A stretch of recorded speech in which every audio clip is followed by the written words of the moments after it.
Welcome to another installment of Workplace Therapy. My name's Scott Arrieta. I'm the founder and CEO of Unity & Company.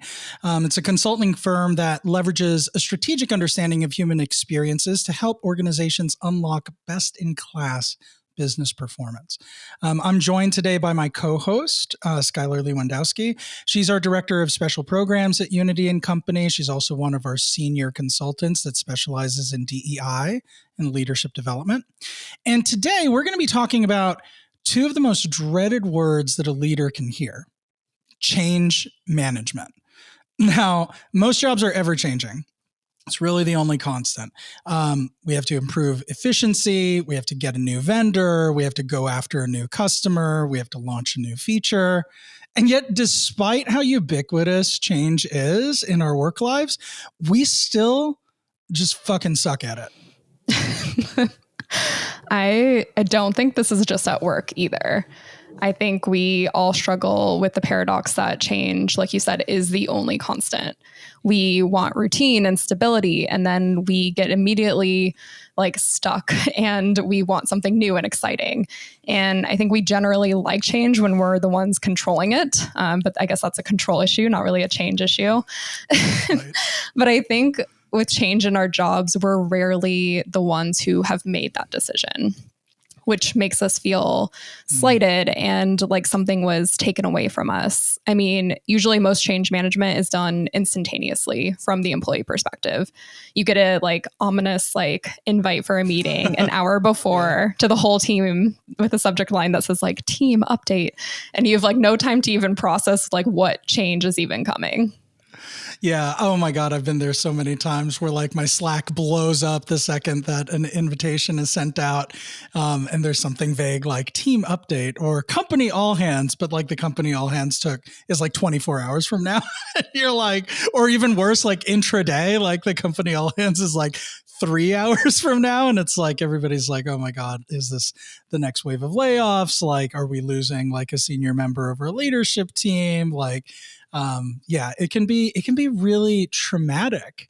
And here's the thing, Skylar, and you've probably known this because you've worked very closely with executive teams throughout your career. You've worked really very closely with HR functions, and so have I. And here's the thing that I think a lot of leaders really don't understand or really don't put enough value or weight on.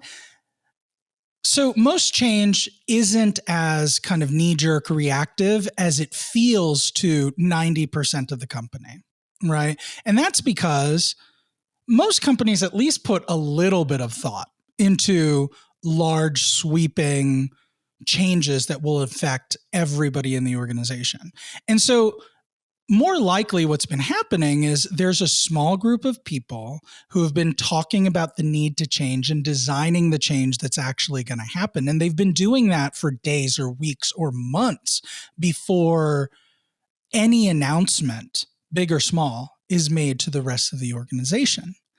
And this is a mistake. And I think leaders do this with maybe the best of intentions, or maybe I guess if I'm being generous, I'd say that they're doing it with good intentions. But I do think that there's an aspect of avoidance and awkwardness and not wanting to actualize the conflict too early. And so there's a level of fear that prevents leaders from engaging in the level of communication and collaboration that they should engage in order to make changes go smoothly. And to illustrate this and the importance of it, I'll introduce you all to a concept that I learned when I was studying change management earlier in my career, which is this idea of the Kubler-Ross change curve model. So Skylar, have you heard of the Kubler-Ross change curve? I feel the only time I've heard about it, it's similar to grief processing, right? Right. It exactly is the grief processing curve. So everybody's heard of that, right? It's become so ingrained in pop culture, right? But basically it was invented in 1969 by a Swiss-American psychiatrist, Elizabeth Kubler-Ross. And it depicts 5 stages of grief. So there's denial, anger, bargaining, depression, and acceptance. right? And like where you are on the curve can fluctuate and move, depending on like how you're processing things. And so our intent is not really to get into the psychology of it all, but just to kind of illustrate the fact that when we are going through a significant change in our lives that kind of alters the way that we approach our lives, and work is a significant part of our life. So any change at work fits that description to a T.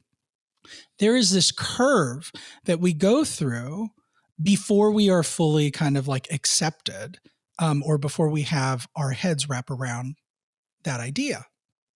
And that's what this is really trying to communicate. And so when we as executives and when we as leaders are planning change, and we've been talking about it for months, we have in a closed room environment gone through all of those stages of grief. We've been in denial. We have bargained. We've been angry, right? And eventually, by the time we're ready to launch the change, most of that team is in the acceptance phase. But there's a problem, which is that nobody else is in the acceptance phase, and they all have to go through all of those stages of grief before they get to the acceptance phase at the end. And that is where companies don't do a great job of supporting their people through the very natural progression of emotions that happen when a change is announced. And so, you know what, Skylar, this really reminds me of like one of my favorite books. It was written a while ago. It's called Switch by Chip and Dan Heath. And it's all about change management, how to change when change is hard. And the reason I love this book is because, rather than being like a really boring business book with a lot of business principles, they kind of like boil everything down to a metaphor that's like really memorable. And so the metaphor that they introduce is this idea of a rider sitting on top of an elephant. And in this metaphor, the elephant it represents your emotions, right? And the rider represents kind of your logic and your executive functioning. And right off the bat, I think that's a powerful metaphor because we've talked about before on this podcast about how for some reason, the expectation of professionalism in a work environment is that we have no elephant. We are 100% rider. We have no emotions. You leave your emotions at the door. You come in, and in order to be professional, you have to be this completely anesthetized version of yourself with no emotional capacity whatsoever. And really, that's just a selfish perspective. That's like, you're easier to handle if you don't have emotions, and so I'm expecting that of you, right? But the reality is we can't separate ourselves from our emotions. And not only can we not separate ourselves from our emotions because it makes us human, but those emotions have an outsized impact on the direction that we are headed. Like if you think about like a rider on top of an elephant, that elephant is going to go wherever the hell it wants to go. Right? It's like, the rider has some influence, right? And especially if the rider is invested in training the elephant, right? Then the rider can have even more influence and be more disciplined, right? So that's the analogy for people who have done some work on themselves, have gone through self-discovery and have learned how to regulate their emotions. But even people who have put years of investment into that can't fully control the elephant. Right? It's still going to go wherever it wants to go. And so we ignore the elephant to our own detriment. Right? And on the flip side, like I don't want to be all doom and gloom, but the other thing is emotions are a powerful force for good. If you can engage the elephant, if you can engage emotions and really get people bought into an idea, they will run through and knock down walls for you, right? And they will do it willingly and ably, but yet we are literally ignoring the elephant in the room from a business perspective. And like I said, I think it's just completely to our detriment. So Skylar, I mean, now that I've kind of set you up with a lot of metaphors here, do you have any examples from your experience where major change has been implemented, but they just completely ignored the emotional impact or the elephant? Yeah, they definitely literally ignored the elephant in the room. I love it. I I feel like every big change that has happened, the companies that I've been of have, I could say this as an example. I'll share one that the change was, in my mind, a really good change and a needed one. And even with that, I struggled with it. And I was working in HR at the time. And so the company needed to have a new HRIS system, which is a very common problem. The company is growing. You have to implement this or else, your whole organization just kind of goes away.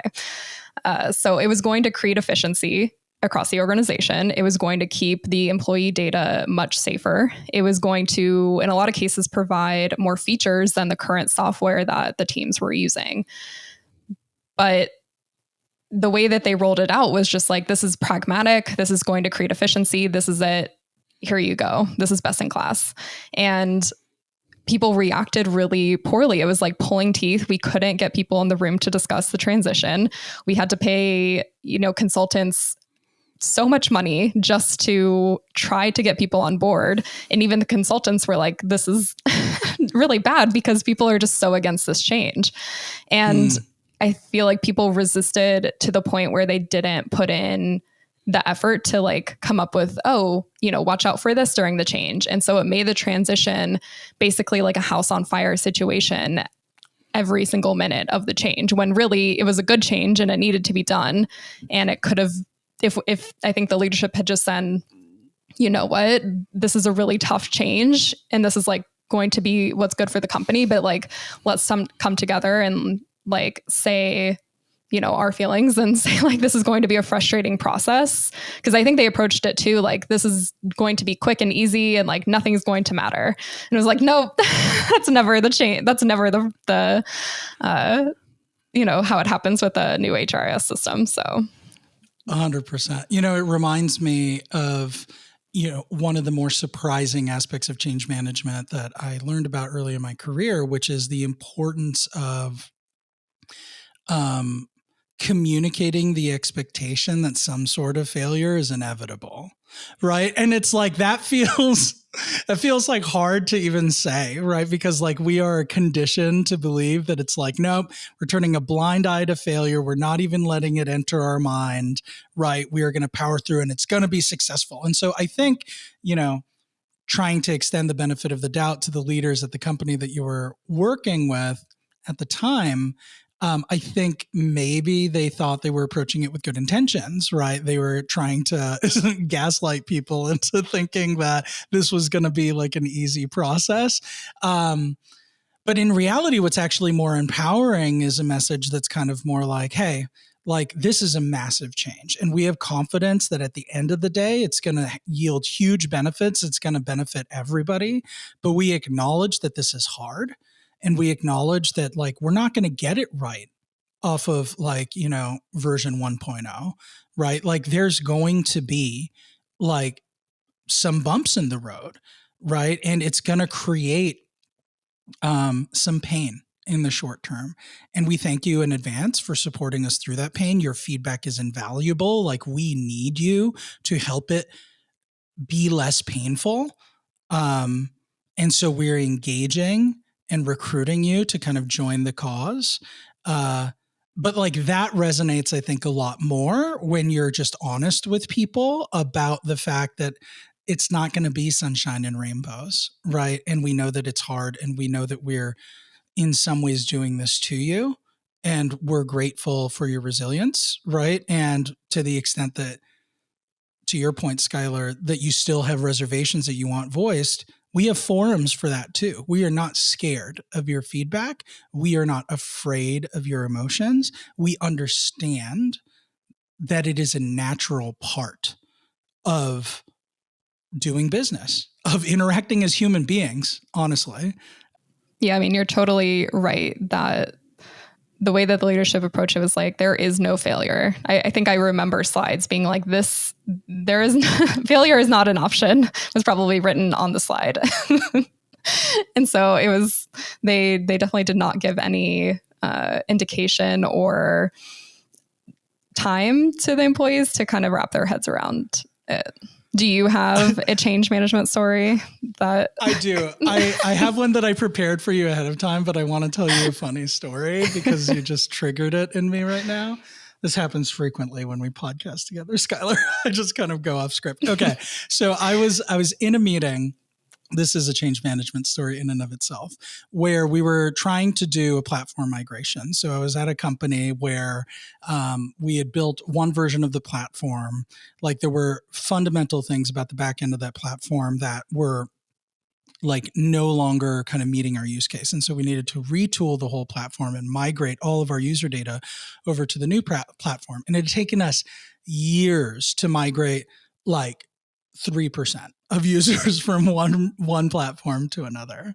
And so we kind of like rallied the troops, and one of our senior leaders, a C-level leader, came in and basically said, hey, you know that thing we've been trying to do for like years? We're going to migrate the remaining 97% of users over within 30 days. Actually, he said within 2 weeks initially. And then we convinced him that wasn't possible. And then he was like 30 days. That seems totally reasonable. It still wasn't possible. Like we were all like, okay, well, at least 30 days, like, you know, is double the amount of time he was going to give us. But it's like, we're still going to be coming back to him in 30 days, telling him the exact same reasons why we think this thing is impossible. Right. And so at the like 2-week checkpoint, he's checking in. And he's like, how are we doing? We're like, look, we're scoping this migration project. It's not looking any easier. In fact, it's looking a lot worse than what we initially thought. Like we have a whole new understanding for the complexity of this migration.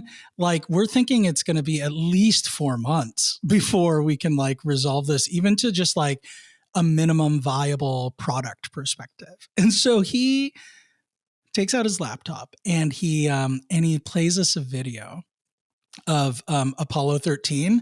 And there's a scene in Apollo 13 where they're trying to get the crew back. And like one of the guys in the Houston Command Center says, failure is not an option. And like that was his punchline, is like, guys, I hear that you're telling me that this can't be done in this amount of time, but failure's not an option. Let's bring our people home. And and I was like, look, Apollo 13 is a great movie.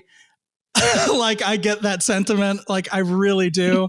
But also it's like, you're not listening, right? It's like you've created a forum ostensibly to hear like the objections and challenges that we are having. And we are trying to inform you to the best of our ability, you know, what a more reasonable timeline is for this migration. And yet you're just meeting us by completely ignoring not just the emotional side, where we're like, we know we are going to fail at this. We know we are not going to hit this deadline. We know that hitting this deadline would be irresponsible because we'd have to cut way too many corners in order to do it.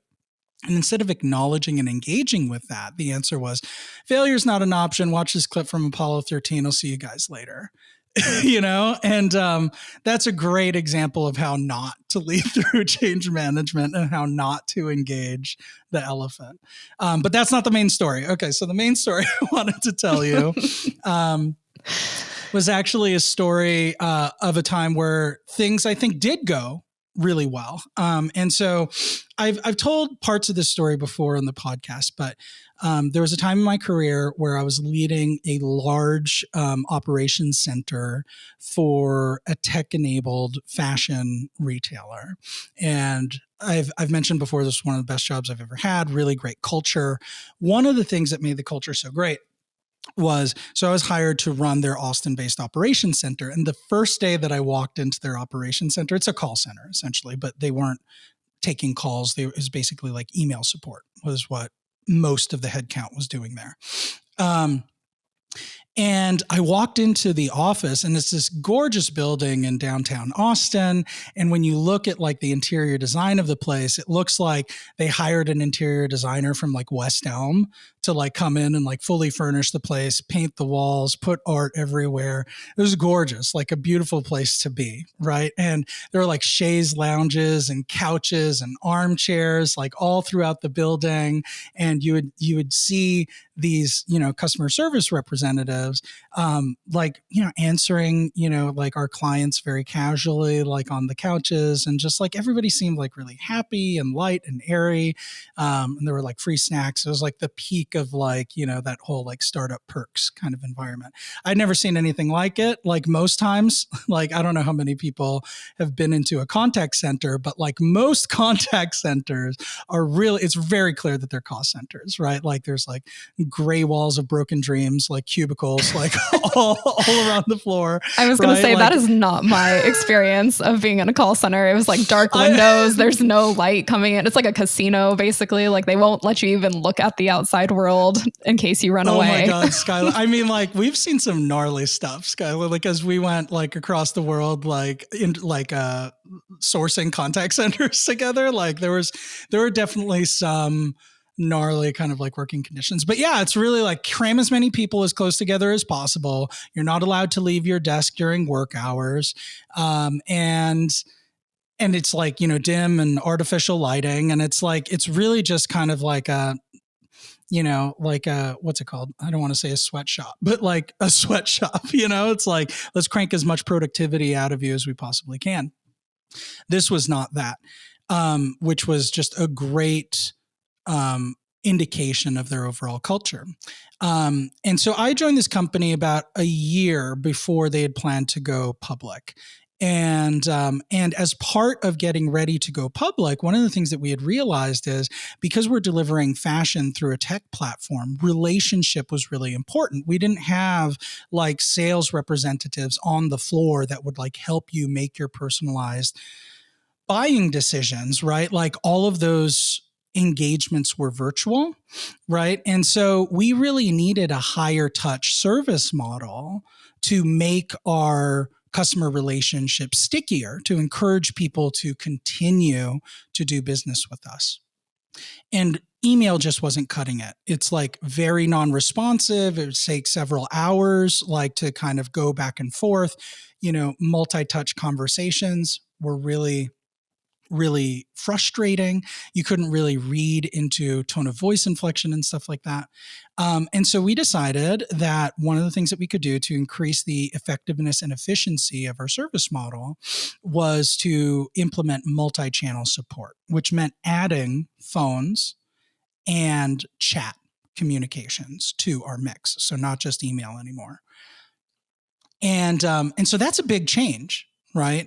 Especially considering that the composition of my team at the time were mainly like, younger millennials and, some Gen Z who have grown up in a world where telephone as a method of communication had been like really de-emphasized, right? So I'm dating myself, right? But I grew up in a time before mobile phones were prevalent. I had them in college, right? But like up until college, like I had to pick up the phone to do a lot of basic stuff that can right now be done over text or on the web or through an app.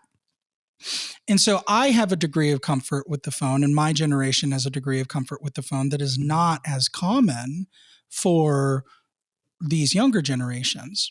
And so as a result, since not a lot of them had a lot of experience with it, a lot of them had a lot of fear about talking to somebody in a live setting because there's nowhere to hide, right? Like with an email, it's like if you get an email with a customer who's like pissed or a really sticky situation, you can take some time to like craft a message, do your research, phone a friend, and like figure out how to respond well to that. But not so on the phone. Like on the phone, if somebody rails into you, you don't really have a lot of options to like exit that situation. And so a lot of people were scared about making that jump and learning that new skill. And so the classic way that, a lot of managers would look at kind of inoculating against those objections is by just paying more money for the job that is less desirable or harder. right?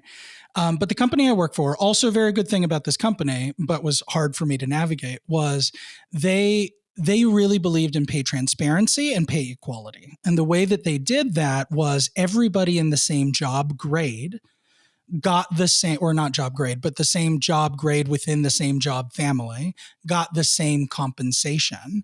And there was no variation, right? So if you are a customer care person level one, you get paid X amount of dollars, and everybody who is at that same level gets paid that same amount of money, right? And they do like adjustments if like inflation happened, but it would be across the board in adjustments, not any one individual, right?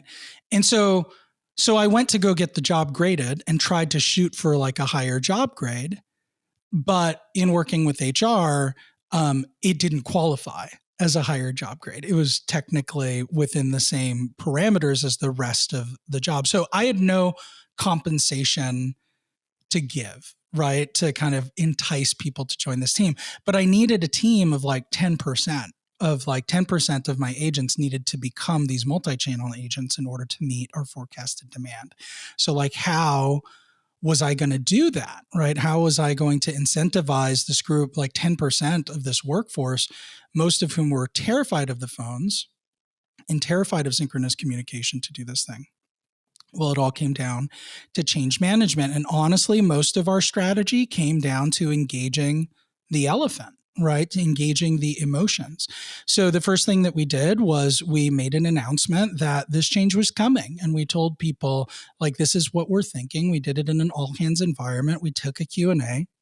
And every week I had something called office hours, where I would block off multiple hours on my schedule. It'd be public to the entire operations center. And I'd sit in an office and I'd just say, like, look, no agenda, anything you want to say, any feedback you want to give, any concerns that you have, just come in and let's chat.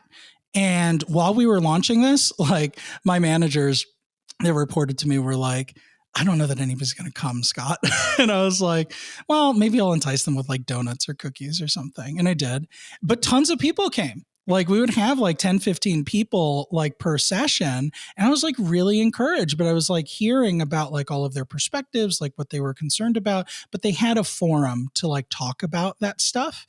And then like once we started actually launching, the program, we went on this full PR campaign, because we basically said, look, in order to do this job for successfully, you're going to need to master the art of conversations, right? We're not just going to put you on the phones and expect that you're going to intuitively know how to navigate a phone call. There's actually a structure that is optimal for navigating a phone call and then for dealing with objections if they end up coming up.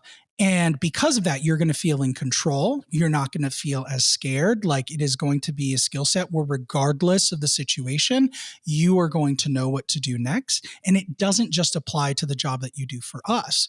It applies elsewhere in your life. If you are a master of conversations, you can handle other high pressure conversations in ways that feel more seamless, like buying a car, for example, and buying your first house. And a lot of these people were kind of at the stage where they were looking at making those big purchases in their lives. And so we really appealed to the intrinsic motivations, right? Because we didn't have money to throw at them. We're like, look, if you care about your own self-development and you want to develop these skills elsewhere in your life, what better way to do that and demonstrate that than to lean into this process with us, right? And furthermore, we're going to put you on a pilot team, right? Like, if you're on the pilot team, we will be pulsing you for your feedback consistently. And we are going to be using your input to make changes that better serve everybody else as we continue to iterate this process, right?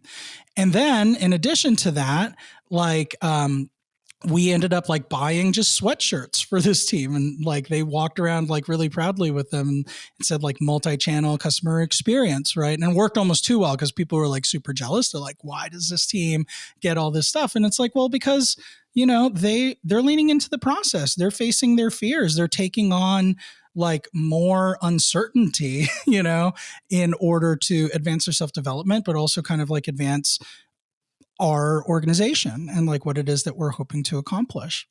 Right. And then like as we continued to grow and formalize and we got out of the pilot stage and we extended formal offers for people to join the team permanently, we continued to reinforce that through communications to the floor, through our all hands meeting, through my office hours, right? And like the long story short is we made this massive transformation, you know, and we funded this team through 100% volunteers because we so effectively engaged their intrinsic motivations, their why. We tied it to what's in it for them. And it wasn't everybody's cup of tea, right? Like we didn't have, people knocking down the door to say like, I want to join the multi-channel team. Right. But we didn't need to. We only needed like 10% of those leaders, those future leaders, to really kind of like take that first step. And a lot of the multi-channel team actually did go on to do increasingly more senior level things, both within the company and in subsequent companies. Because they were challenged to like take control of their own development. But yeah, so I think like that's a story from my past that I look on fondly because at the time, Skylar, I was like, I don't know if I can do this. Like, because like I had none of the forcing function tools that I used to have when I was leading through change management, right? Because all the other change management things I had done in the past, like I could compensate for things that were, more difficult or, or we had like, people already identified to take on the more difficult roles. And in this one, it was really a straight emotions play. I don't want to call it a play. I want to like, we considered the emotions first and foremost. And because of that, it was successful. Yeah, I think it would be extremely difficult to not have some type of incentivizing factors when you're saying, okay, here, literally get on the phone and like you said, get yelled at, because that is what happens to customer support agents. I have been there. And it is very difficult. So I love that your story gave people the time to process the change, the airspace to have their feelings, and then kind of the opt-in of like, this is the change. Like everybody who is on board with it, here are some benefits and incentives, and everybody who's not, like, it's okay. Like we're going to slowly get there. And I think also the big takeaway is that you need to do swag right. Like you can't have bad swag during a transition. We had to do something because, like I said, the chaise lounges and the armchairs, it's like all the agents that stayed on email only got those fringe kind of perks, and they were paid the same as the phone agents and the multi-channel agents who essentially had to be somewhat tethered to their desks. You couldn't really kind of wander around as much, in addition to the contact types being just harder, right? And but that the allure of the comfort of that, that resonated with some people. But what we really targeted is the people who are like, actually, more than my own personal comfort, I value the accumulation of new skills and abilities. Right. And we really positioned it in a way to kind of speak to that. And if you've ever met people who are really hardcore about self-development, it almost always involves some kind of de-emphasis of your own comfort, right? Because self-development is uncomfortable, right? Like the maximum in comfort is just staying exactly where you are, right? But like if you're going to pick up any new skills, if you're going to explore any new opportunities, you have to be uncomfortable, but it has to be worth it. You have to have conviction that the thing that you are sacrificing your comfort for is ultimately worth it. And that, I think, is what we did well in this case study. Is we got people to forsake their comfort in the name of self-development. I love that, and I thank you for setting up a good transition, because I wanted to talk about how to actually make change management better. And it sounds like you had a really good story, but I think the first thing I wanted to touch on was that if the change is completely shocking to your organization, you're probably not listening enough to your employees. Like if they don't feel the change or the strategic change in the company coming, then they're probably not focused right on the right business objectives in the first place. And I think employees can sense change. And so like if it's like, oh my gosh, this is totally out of the blue, it's like that means there's a huge communication problem within your organization. The second point I wanted to say, oh, go ahead. Oh, just saying that's such a good point. That's such a good point. I think that leaders often forget how intuitive their employees actually are, right? It's like your employees are watching. They have their feelers out like 100% of the time, right? And it's like, and there hasn't been a single major change that I have been privy to where it hasn't been at least suspected, like broadly, right? Like we think that we have containment over these things, but there's so much about the way that we move and talk and communicate that kind of betrays like our secrecy. And so it's like, so why, like, and that's why it's like, look, secrecy has a place, but I do think that like erring on the side of transparency is probably the better solution in most cases. I've had a mantra as a leader. I may have told you this, Skylar, while we were working together all those years back, but I have this mantra as a leader where I often err on the side of transparency, even to the point where I'm not sure if it's like smart, but it is very rarely. I don't even think it ever has really kind of like come back to bite me in the ass. Right. Like, because I do think that people appreciate, especially if you do it correctly, like people appreciate the honesty and they appreciate the extra time to get their heads in the right place. Right. And it makes them feel like they have more control or agency over what's coming next. Right. So anyway, those are my contributions to what you just said. Yeah. Like you said, I've been in the executive rooms where they are talking about changes coming up and they're like, oh, let's just spring it on people. And it's like, no, you kind of have to like drop some hints throughout, all hands and just like showing, even like the balance sheet and be like, hey guys, this is our financial situation. And then, maybe the budget cuts aren't that shocking because it's like, look at where we are and like that we're all in this together. So like, let's figure out how we can carry forward. I think the other big thing with change is that usually the leadership puts this huge, big vision in front of people, like, oh, this is the vision that we're going for in the future. And then they don't put in any short-term wins for people to accomplish. So they like the change seems so overwhelming to the employees that they're like, I don't even know how to get there. And probably for like your customer support agents, like going from chat to phone is a really big jump. And like, it is because you actually have to talk to somebody on the phone. And like you said, millennials and Gen Z are not used to that. And so I think putting in some short-term wins of like, oh, like we're just going to get on one conversation or we'll do a chat, live instead of email. And like just putting in really quick wins for them to accomplish to feel good about the change going forward is good too. I love that. Yeah, it's absolutely vital, Skylar, honestly. And that's one of the things that Chip and Dan Heath talk about in their book, Switch, that I was talking about earlier but they call it like highlighting the bright spots, right? Which is like, okay, so we've outlined this change. We've given you the thesis for why the change is necessary.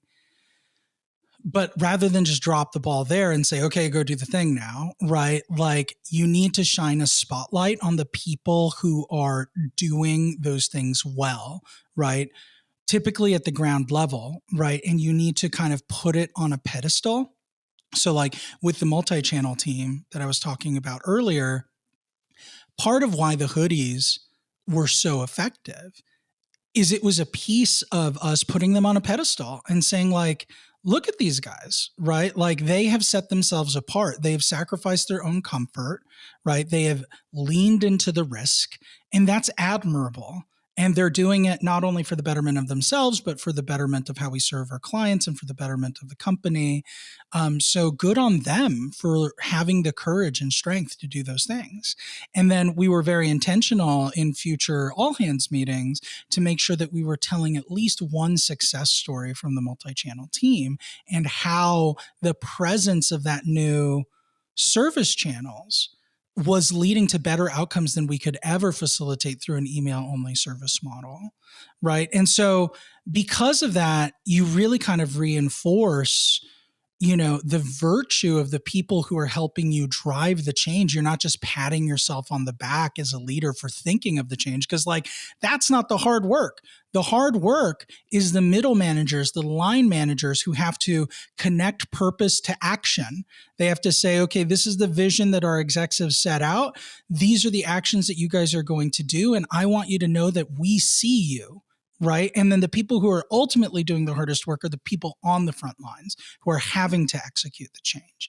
And how often when we implement a huge change, do we just completely freaking ignore the people who are doing most of the heavy lifting?